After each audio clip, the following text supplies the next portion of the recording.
Welcome to Everything CPA and Private Equity, where we unpack the evolving relationship between accounting firms, private equity, and other strategics. I'm David Wolfscale. And I'm Phil Whitman, and we've chatted with more than 150 private equity groups. We've actually closed over 40 transactions with those private equity groups, and we're bringing you firsthand insights from the front lines. And whether you're exploring your first deal, putting your toe in the water, refining your strategy, we're here to guide you with real stories, expert advice, actionable takeaways. Let's dive in. Hello, everyone, and welcome to another episode of Everything CPA and Private Equity. And I am so proud to be at the AICPA ENGAGE conference 10th anniversary. And I'm here with Mark Koziel, the CEO. And I really feel blessed to have to pinch myself. This is a special moment for not only us at Whitman Advisory, but for all of you, our listeners and viewers out there. So, Mark, we're just going to have a conversation. Sure. And really, in as much as we're here, I guess the first thing I'd like to do is say congratulations. It's been an absolutely, wonderful event. We decided to show up in a very big way this year. We've got about 17 of our folks, and we have a beautiful pavilion, and nice.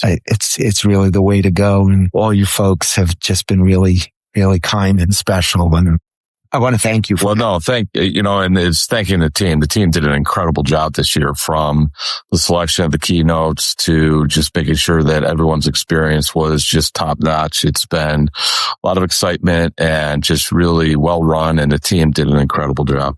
Yes. It's interesting. When I first started what's now Whitman Advisory, it was just me. 3 years in, I had a stay-at-home mom, but I had come from an environment where I had an organization where I had about 100 administrative folks, that were doing all sorts of things as the COO of a top 100 firm. And I kind of missed that. And, we've now got to the point where we're large enough. We like to say we're the single largest advisory firm helping CPA firms in the nation with 52 people. And I certainly can understand the ability to execute when you have scale, and you do have an amazing team. I remember the days when it was just me, and I was trying to get a Gail Crosley or a Steve Erickson to come into New York City, and I'd be doing these CPE sessions, and I'd be hammering away on the phones, trying to get, 24 people into a room. It's a lot of work, but the attendance that I've seen here today and the number of people, it's simply amazing. Well, just shy of 6,000 this year. Wow. So, my ultimate goal, I said I could retire when we hit 10. That's where I want to be. I've had this vision for a long time. As you know, I was at AICPA and then left for 5 years and came back as CEO. But I was here for the start of it 10 years ago. And part of planning of that, it used to be my team ran Prac Tech back in the day, and that kind of became the foundation for what became the DAT, NATS, and a few others. And so, I said, we don't have just one ultimate meeting or conference for the entire profession here in the U.S., and we should. And that's really what we were kind of going at. This is the biggest.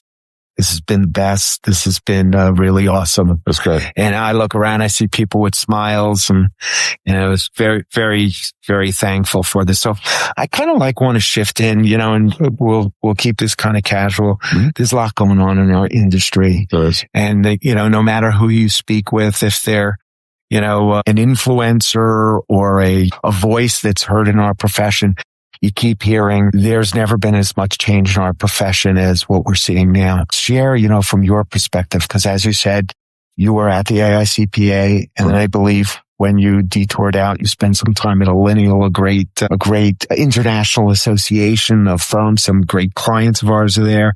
How do you compare, seeing what you see today here as CEO of the AICPA compared to when you were interacting with obviously a much smaller group of firms? Yeah. But what does all this mean to you and the direction you hope to take the AICPA with all these changes? Well, for us, it's, helping lead our profession forward, right? And I said, one of the big things, because everybody wants to talk about AI, this is the change, right? But it's always been technology, right? So when I started, it was right in the early days I won't even say Excel. We were on Lotus 1, 2, 3, right? And VisiCalc while I was in college. So I remember those names. Right. And so, and talking to others who were in practice 40, 45 years ago, when they would talk about the footing room, right? That, the firms had footers. They just sat there all day, every day. Those were your new associates. They were the footers, right? Yes. Generally speaking. So, how is that providing talent on how to audit, how to have critical thinking, how to interact with the client, all those skills today that are so much different. And we've transformed into that already. Yes. We haven't quite kept up. And this is the same on business and industry. I've had a lot of conversations with CFOs bringing new associates in. They used to do the debits and the credits. Now they're being asked to do the critical thinking and analytics immediately. Yes. But they haven't done the base. And this is where I see it as our job. We keep talking a lot about a simulator model, get the training up. So that's all well before AI even comes into play. Now AI comes into play and it changes it even more. But we're still in the same game. And this is where, talking about advisory, talking about the different things that we need to do, I see it as even greater opportunity. And we are hitting this kind of cliff on talent that is going to be, unstoppable. The fact that the number of students each and every year coming out of school in total are less than they're ever going to be and far less than we're going to have in retirements and CPAs. So we need to figure out how to do things differently anyway. Yes. So for me, it's opportunistic that this is here now, but we got to train up the young associates. We still need to hire them and make sure that we're... What you said absolutely resonates with me as someone that used to be in a firm trying to recruit that talent and now having an organization where we go out and we provide talent solutions. Yep. Do you think that with AI, we always say, the PCPS section every year, didn't matter, small, medium, large firm, giant size firm, talent was always on that list of one of the pain points, and most years at the top of that list. Yeah. And I would always say as a former COO that was on that side of the desk trying to bring that talent in, and now as a provider trying to bring that talent to all of our clients, the perception that, and I've been in 42 years. By the way, I remember my first portable computer. It was like 45 pounds. It was a compact and the keyboard folded down and there was a 5-inch monochromatic amber screen. Yeah. And we were proud to lug that. I got a portable computer. That's right. With a 5 1/4 floppy disks that you would stick inside. Right.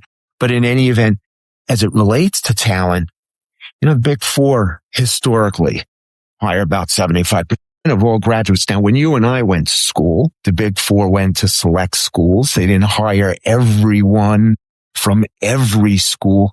And I think back then, if a Big Four hired you and, you wanted to have that on your resume, they were very selective. It was a really big deal. To me today, the Big Four, they hire 75% of accountants from all over, from every university, as long as they're good quality folks. I understand young folks still wanting to get on that on their resume. Now we're hearing the Big Four are hiring less. Obviously they've got tech. Do you think talent is a problem that will ever go away? No, not as far as the profession's concerned. It's, what's interesting is I don't know if we had a talent problem when I graduated. I graduated in 91, Buffalo, practiced in Buffalo. And I remember my senior year. Just fall of my senior year when recruiting season is, and going to the Career Center and seeing the list of interviews being half of what they were the year before. We had the SNL crisis there and then. Yes. There were 3 banks that went down in Buffalo. There were accountants on the street everywhere. Not only in the banks, they were gone, but the firms that audited them, those auditors were gone too. Massive layoffs in my junior year. We all heard about it. The firms hired half as many. Then you fast forward into the mid-90s, all of a sudden everyone's talking about a talent crunch. Yes. Right? Where are all the seniors at? Right? And I had 6 first interviews, got called back at 5 of the 6. The one that didn't call me back, I ended up spending most of my public accounting career with. I went to work for 3 years later. Which firm was that? That was Dobkins, the company. Okay. I started with Lumsden McCormick and then I moved to Dobkins, but Dobkins didn't hire any staff in 91. In 94, 94, they're like, we need seniors. Yes. And this is where I keep saying, for all the firms, we have to keep producing them. We're trying to make everybody immediately billable, and that's not going to be the case. And if we get off these hours times rate thing and everybody immediately has to be profitable in those first couple of years, it's really going to be about simulation and learning in the environment of the firm and on actual client data, because they're not going to have that opportunity out at the client to do that. Because the pyramid, as we've known it, that new associate, what we've always asked them to do, people are like, well, we're lopping off the bottom. Well, we're not. We're raising up the bottom. We're elevating them. That's right. Yes. The manager, senior manager is where we start now, but we're going to need to invest that talent, because there's going to be, and we can never ask the universities to teach that, because they're going to need to do it on actual client data. It has to be on the job training. It has to be, you're the partner. That's right. I'm that young person. I've got to be attached to your hip and be a sponge in order to learn. Because so I graduated in 83. I started at Price Waterhouse a year, and that was it. I ended up going to a large international firm, Spicer and Oppenheim, who ultimately blew up. They had a big insurance claim. I left before then, but in 86, I started a restaurant business. I left public accounting. I did audit. I did tax. I had this opportunity. We did a private placement memorandum, raised about $687,000. I got into the restaurant business. But in 1991, we were out, had massive layoffs. Blue Point Labs closed up. And we always thought fast food would be recession proof. And I was a Popeye's Famous Fried Chicken and Biscuit franchisee. Had a 5-store contract really early. There were no Popeyes anywhere here in the Northeast. Not like there are today. But in any event, I exited that business in 1991. Yep. And I decided to go back into public accounting, fried chicken for the rest of my life. So it was so hard getting a job. I was fortunate. I landed a per diem job at Citron Cooperman. Wow. From February 15th to April 15th. Yep. And I worked with Joel and Niles, and they were getting ready to move. They were outgrowing their space. I literally worked in a closet because they were busting at the seams. I was a senior tax accountant. Yeah. Probably back then making about $30,000 a year. And they said, April 15th came and they said, you did a wonderful job. After we move to new space, we'll reach out to you, stay in touch. Maybe we'll have a job for you. And literally a week later, they called me up and they said, Phil, we have a client. It's a law firm. They've been liened and levied by the IRS in New York State.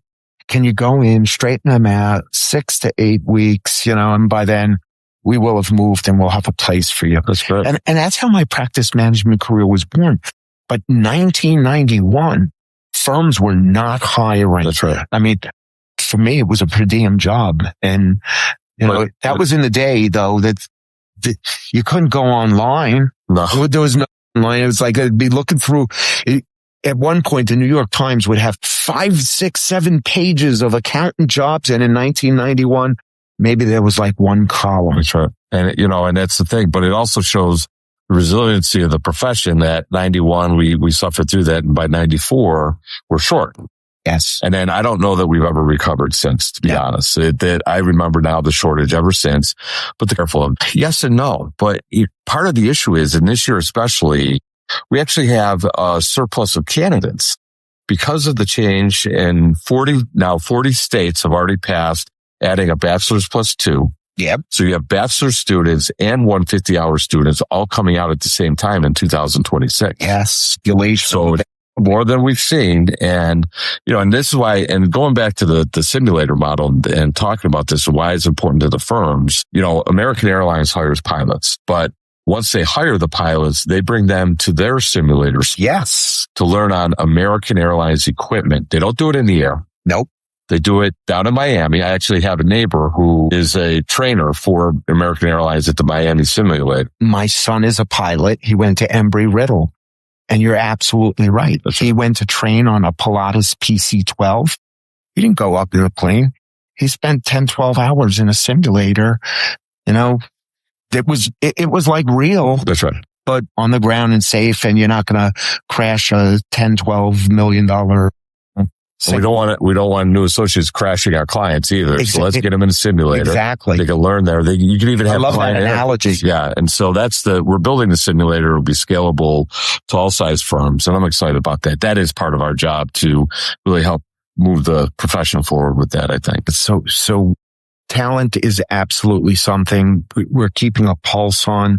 I do believe that part of the challenges up until this point, and I think it's going to dissipate a little bit, is Big Four would hire 75%. And many of them work the way we used to work, like baby boomers, 60, 70, 80, 90 hours a week in, week out. And some of the people that leave, okay, they're very good, but they get burnt out. And I think as a profession, we haven't done a wonderful job educating those folks that got to the Big Four that the middle market world, and once you go down, it's very different. We started rolling out the red carpet in the early 2000s because we had that problem. And so sometimes the middle market firms never get a chance at hiring some of these wonderful people because their perception is this is what public accounting is about. This is what it's going to be like no matter where I go. Yeah. I think the Big Four have been better than in the prior years. And it is a demanding profession in general. But I've said time and again, it's out there in many different ways. And I think it's been more the type of person that we attract to the profession that has that ingrained in them. And those are the ones that tend to succeed. I had 9 W-2s in my senior year of college trying to pay for getting through school. I could tell you digging fence posts in 95-degree heat. That's hard work. So it's, but I chose this profession. I felt lucky to be chosen, that the profession chose me. And so I gave back to my employers in the same way. And, I think you're right. And I do think that there's opportunity now for all size firms to hire talent on campus. But also I think in an internship model, getting some interns in and real world experience, and so that they could see what a localized firm could be. I practiced in a local firm my whole career. So, I can appreciate that. I appreciated being so close to my entrepreneurial clients, having not-for-profit clients along the way, did a little bit of governmental. And so, I just felt like part of the community as part of that. So it was, for me, a great learning experience. Excellent. Switching over to AI. There's a myriad of vendors here in the exhibit halls. Some seemingly overnight have popped up, and some of them are making real tracks. Some of them are very aspirational. But, if you were to look into your crystal ball and, let's take it forward 5 years from now when it's the 15th Engage and we do have 10,000 people showing up. What does that exhibit hall look like? Do we have more of those AI vendors, or has there been sort of a little bit of a shakeout? And do you foresee any other changes coming? Because we as a profession, I think whenever there was an event, Y2K, wonderful event, you had the .com bubbles. There was opportunities that arose out of it for CPAs. We had the Madoff scandal. Anytime there was something that was bad, then we had the housing crisis. And maybe for a short period, things were bad, but then things really started to boom after that. And we were, as a profession, able to react to things. And even you look at the pandemic, the PPPs and the EIDLs and the extra work, and some firms monetized it, some firms didn't. But in all, good economies, bad economies, travesties, tragedies, things that happen, the CPA has always been very resilient and has come back to be stronger and more profitable. And that was before AI was here. Look into your crystal ball. What do we look like as a profession in 5 years? Those people that start straight out of school that we just talked about. What are your thoughts on that? Yeah. First, to the point of resiliency, we are typically as a profession the last to fall into a recession and the first to come out. So any recessionary period, ours is completely shortened in compared to many other things. But that said, and we have transformed through all of these technological changes we've been through. This is happening at the fastest pace that I've ever seen. It took a while for Excel, took a while for even blockchain still hasn't really kind of transformed into itself, so it's going to happen incredibly fast. Now, many of the exhibitors who are here today around AI, they are here around helping us integrate AI into application on audit, CAS, tax, which is great. And we're going to have all of that. But then there's this bigger ecosystem around AI to capture, which is, there's a lot of conversation around controls over AI. The federal government came out with the Great American AI Act that they're trying to build a framework and trying to keep the states at bay. Over 1,700 proposed AI related bills around the country right now. And it can end up being the Wild West of AI oversight. Yes. But we need to be a big part of that. COSO has already put out papers on AI in internal controls for corporations. I envision, because our profession, we have it all, right? So we have business industry, we have public accounting. In the finance teams, I can see that they have the burden or the opportunity to manage the controls over AI for their company. Mm-hmm. And then they also could be the finance partner to help business leads with using AI and ensuring that the AI output that they get is appropriate to make decisions on, whether it's the sales team or the production team. Sales team says, I want to figure out if this geography is profitable, not profitable, or if I should move into this geography. So they're going to need help with the prompts, and the finance team can work side by side to not only help deliver the prompt and get the information, but then validate the information when it comes out and say, yep, this is going to help you make your decision. And then from there, the controls over the entire organization and the data that they have access to, then the firm comes in, much like we do internal control assurance now, provide assurance over the AI controls to make sure that it's appropriate and being able to report on that. So now you're the first person that has really shared that vision with me about the CPA, opining on the certification of the security of, the AI that's in the companies. That's right. As it relates to governance, as I walk around the exhibit hall, I see, as you said, a lot of application-focused AI companies. But there's no one there, and everyone's talking about AI, but there are relatively few people that are really focused and talking about AI governance. We always say you got to put it in a sandbox. You have to have guardrails. That's right. And just to share with you, they're here. They're a strategic partner. I happen to be introduced to this company called Huge Data Farms. Imagine this. CEO, brilliant guy. It's a team of 3 right now, but he put together an AI, it's called the AI Governance Lab. And what did I do? I called a CTO at a big firm that I knew, and I said, do me a favor. I think there's something amazing here for CPA firms. And he runs a group of about 200 CTOs across the country. He sat in on a demo, and after the demo, he said to me, Phil, you are sitting on a goal. Every CPA firm needs this. And not only that, it would be an amazing advisory service offering. Every business client of every CPA firm needs this. Yes. So AI governance, it's real. I mean, people don't realize. Yep. A partner gives a young kid, hey, here's a letter from the IRS, write a response for me. Mm-hmm. I used to get that kind of stuff, and I got to, Joe wants me to write. I don't even know where to begin. I've never done this. Back then, I couldn't take it, scan it in, put it up into ChatGPT or Gemini or Copilot or any one of those large language learning modules, LLMs. I always like to throw language in there. Yep. I don't know why. Yes. But in any event, kid scans that in. That information is out there. That's right. So, and I think people don't realize, I think people are either very impressed with the speed with which they get an answer, which I know sometimes is not the right answer. And the reason they call it large learning modules is because it gets smarter. I tell it, no, you're wrong.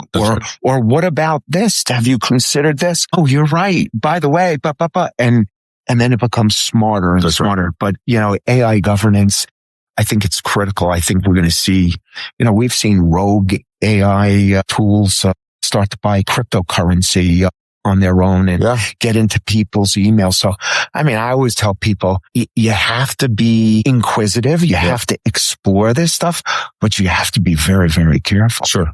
So, but I love that. And again, you're the first person to share that vision. Yeah, Big Four are already starting to provide some level of AI assurance over their clients. So it's kind of out there now. And this is where I say too, as a profession, we also have the responsibility, I think, of, you have the adoption curve, your innovator, early adopter, early majority, late majority, laggard. We're never going to change that. Those are the laggards are the ones, the ostriches with their heads in the... It's so not everybody moves at the same speed. No. So, for us, it's not about trying to eliminate or trying to make everybody an innovator, but it's to shrink the timeline from beginning to end. Every one of these, as some new innovation comes in, we need to get it integrated into the marketplace faster. So how do we get it from the innovators to the early adopters faster? How do we get it from the early adopters to the early majority faster? And I think that's our responsibility to kind of have the tools and resources available so the firms know. And then they also know how many. It used to kill me in the old days. You mentioned PCPS. I had a leader call me one time, CEO. He's like, we're really struggling with our performance management. And so I'm just wondering, if you've seen any kind of best practices out there and things. I said, well, this is a large firm, by the way. I said, PCPS has a performance management tool. I said, I actually wrote it. So I remember it, right? So I said, and it's fantastic. And he's like, oh, that's great. He looked at it, he reviewed it. He's like, oh my God, this is fantastic. I think we're going to use it. Who else has used it? Right? Yes. It's that validation, even though he sees it as being the right tool, but tell me somebody else has used it first. Yes. And that mindset, when we initially launched an offshoring partnership, it was Sue Coffey. It was during the pandemic, maybe 2020, 2021 at an AICPA council meeting. She said, with all the PPPs and the EIDLs, there's not going to be enough water to go around. We went to the Philippines. We found a partner. A year after we inked the agreement, you know how many CPAs from the Philippines we had working with our CPA firms? Right. Absolutely zero. Okay. And you know why? Because everyone we talked to said, who else is using it? That's right. The thing that you just said. That's right. And then we were fortunate. We had one firm that didn't say that. Right. Today we have about 250 people in the Philippines. And it's been amazing, but AI is coming. Yep. Right. And I think all these offshoring companies, they also are going to have to, that simulator that you talked about, they're going to have to step up those people. Otherwise, firms aren't going to use them. So as we wrap up, Mark, there are so many different directions I could have taken this, and I've really enjoyed this. Is there anything you'd like to share with our listenership that, your thoughts, anything that I haven't asked you? No, I just feel good. I'm excited about the future. There's a reason why I came back to the AICPA. It just, it's my home. I said I made him play Ozzy Osbourne, I'm Coming Home, when my first meeting. That's awesome. Yeah. So it was, we've done so many things in such 18 months. It's amazing to think that that's all it is. In the regulatory, we've been all over. It's been great. The legislative team's been fantastic. Meeting with the IRS. We just have so many opportunities. Rise 2040, visioning out 15 years, making sure we're staying on top of it. Excellent. The CPA trust campaign, especially now I mentioned the AI Act, there's a semblance of verification that they want to put in that. Mm-hmm. We need to make sure we're at the table as verifiers. 100%. So running a CPA trust commercial in DC is not a bad idea right now. Yep. And we were already prepared to do that. And the act drops and it's like, yep, timing couldn't have been better. So, awesome.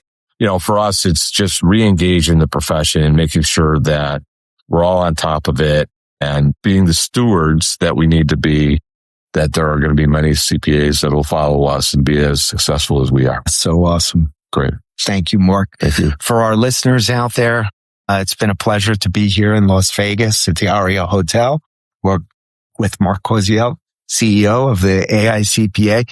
If you've liked this, like it, subscribe, and share it with your friends. And if you're not a member of the AICPA, you're missing out on tremendous opportunities.